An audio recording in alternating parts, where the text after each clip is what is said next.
ஒரு நியாயமான உண்மைய இதுல மறைக்கிறாங்க. இப்ப நீங்க சொன்னீங்க, கேரளால இருக்கக்கூடியவங்கலாம் ஹிந்தி கத்துக்கிட்டாங்கன்னு. ஆனா, அந்த படத்துல கேரளால இருந்து ஒருத்தர் வந்து ஹிந்திக்கு எதிராக போராடின மாரி ஒரு சீன். அப்படி இல்ல. அத வந்து திணிப்பு பண்ணியிருக்காங்க. இன்னொன்னு, இப்ப நம்ம ஹிந்தி திணிப்பு, காங்கிரஸ் திணிச்சது எல்லாம் நம்ம பார்த்தோம். அது காங்கிரஸ் செய்த தவறு. ஹிந்திக்கு எதிரா போராட்டங்கள் நடந்தது. அதுல திமுகவும் பங்கு பெற்றது. போராட்டம் நடந்தது. திமுக பங்கு பெற்றது. உண்மைய நம்ம வரலாறா சொல்லுவோம். ஆனா, அதுல சொல்லப்படாத ஒரு விஷயத்த இன்னைக்கு நம்ம வேலுச்சாமி அவர்கள் அவருடைய ட்விட்டர்ல ஒரு பதிவு போட்டிருக்காரு. என்ன பதிவுனா, அது 2015ஆம் ஆண்டு பிப்ரவரி மாதம் 11ஆம் தேதி வந்த கோவை எடிஷன்ல வந்த ஒரு பத்திரிகை செய்தி. இந்த செய்தியில என்ன சொல்லுதுன்னா, ஒரு அம்மா நீங்க பார்க்கலாம், அவருடைய கணவருடைய புகைப்படத்த வச்சுக்கிட்டு நிக்கிற மாரி. இவங்க யார் அப்படின்னு சொன்னா, 1965ஆம் ஆண்டு பிப்ரவரி மாதம் 10ஆம் தேதி புதன்கிழமை காலை 10 மணி 15,000 பேர் கூடி ஆர்ப்பாட்டம் நடத்தினார். எதுக்கு? ஹிந்திக்கு எதிரா. அன்னைக்கு இருந்த காங்கிரஸ் ஹிந்தி கட்டாயம் அப்படின்னு சொல்லிடுச்சு.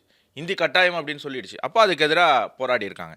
அந்த போராட்டத்தில் police sub inspector M Ramasamy, N Ram கிடையாது. இன்னைக்கு முதல்வருக்கு ரீல்ஸ் எடுத்துட்டு இருக்காருல மூத்த பத்திரிகையாளர், அவர் கிடையாது. எம் ராமசாமி அப்படிங்கிற ஒரு சப் இன்ஸ்பெக்டரும், இன்னொருத்தர் என்.கே. வெங்கடேசன் அப்படிங்கிற 2 சப் இன்ஸ்பெக்டர், 2 போலீஸ் காவல்துறையினரை அந்த ஆர்ப்பாட்டத்தில் கலந்துக்கிட்டவங்க எரிச்சு கொண்டு இருக்காங்க.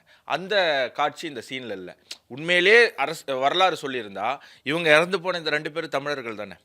இந்த 2 பேரும் தமிழர்கள் தானே. அவங்களுடைய அந்த மரணமும் அவங்க குடும்பம் சந்தித்த பிரச்சனையும் எப்போவுமே போராட்டத்தில் வன்முறை ஒரு தீர்வல்ல அப்படிங்கிறத இந்த சினிமா சொல்லியிருக்கணும்ல, நியாயமாக சொல்லியிருக்கணும்ல.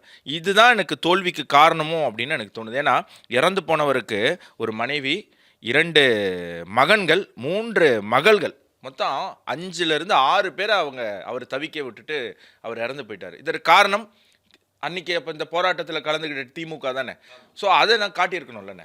இல்லை, அதாவது நான் சொன்ன மாதிரி எப்படி காங்கிரஸ் வந்து இது உண்மை வெளியே தெரிஞ்சுன்னு நிப்பாட்டுறதுக்கு ட்ரை பண்ணுறாங்களே, ஒருவேளை இந்த சீன் அவங்க வச்சுருந்தாங்கன்னா ஒருவேளை படத்தை இவங்களே விட்டுருக்க மாட்டாங்கன்னு நினைக்கிறேன் வெளியில்.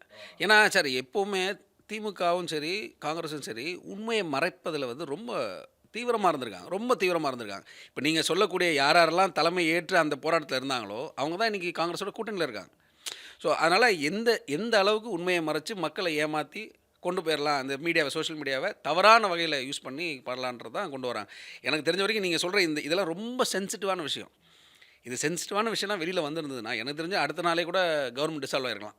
ஸோ இதெல்லாம் வந்து கண்டிப்பாக யோசிச்சிருப்பாங்க, கண்டிப்பாக ஒரு டிஸ்கஷனில் வந்து கண்டிப்பாக யோசிச்சிருப்பாங்க. ஏன்னா இதோட பேக்ரவுண்டு யாருன்னு தெரியும், ப்ரொடியூசர் யாருன்னு தெரியும். ஸோ அதனால் அந்த விஷயம்லாம் கண்டிப்பாக யோசிச்சிருப்பாங்க.